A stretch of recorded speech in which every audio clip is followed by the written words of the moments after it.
Kings Road, a sleepy residential street in West Hollywood, California. A place where people feel safe letting their children play at the local park, walking their dog in the evening, and leaving their doors unlocked. But this wasn't always the case. It was on this date 20 years ago that feeling of safety was ripped away from local residents. For this house was once the scene of one of the city's most gruesome murders. Murders known now simply as the King's Killings. October 19th, 1983 seemed just like any other Wednesday as Stephen and Donna Murtaugh returned home with their daughter, 8-year-old Martina. It was the last time they would enter their home alive.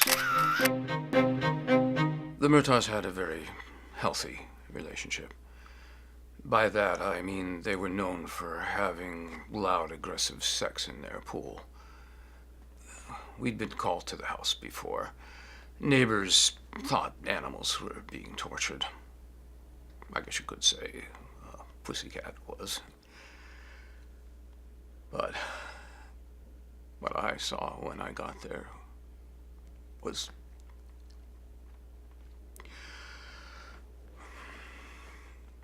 the most horrifying crime scene I saw in my 27 years on the force.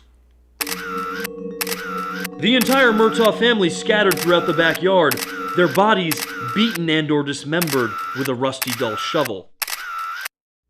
Seeing the girl, that was the toughest. And not just because I'm creeped out by kids in their little hands, although that didn't help. Officers found young Martina's head bobbing in the pool.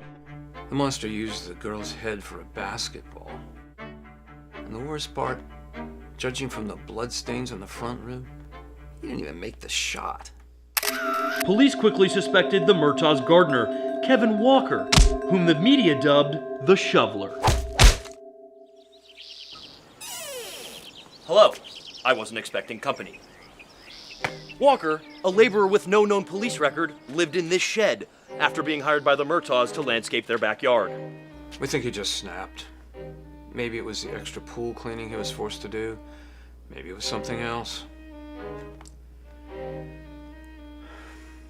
Regardless of what it was, we didn't act quick enough.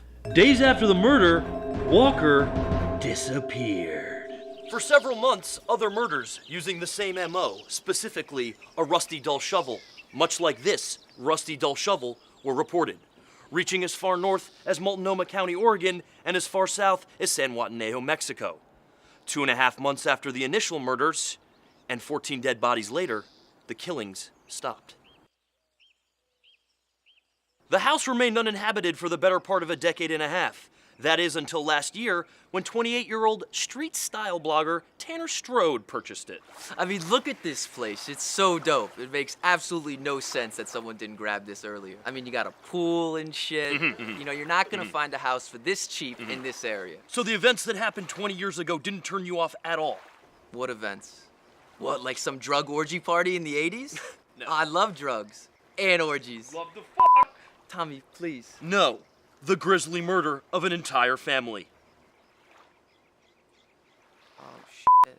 So you had never heard of the Murtaughs until right now? No. Oh, well, fuck it, man. We got the carpets clean, so it's all good. 20 years after the brutal killing of the Murtaugh family, the question remains, what ever happened to Kevin Walker? Did he escape to Mexico? Canada? Is he even alive? In the days leading up to the anniversary, reports of copycat killings have surfaced all over the West Coast. Could it be the shoveler returning? We may never know. For the Oprah Winfrey Network, I'm Michael Hunt.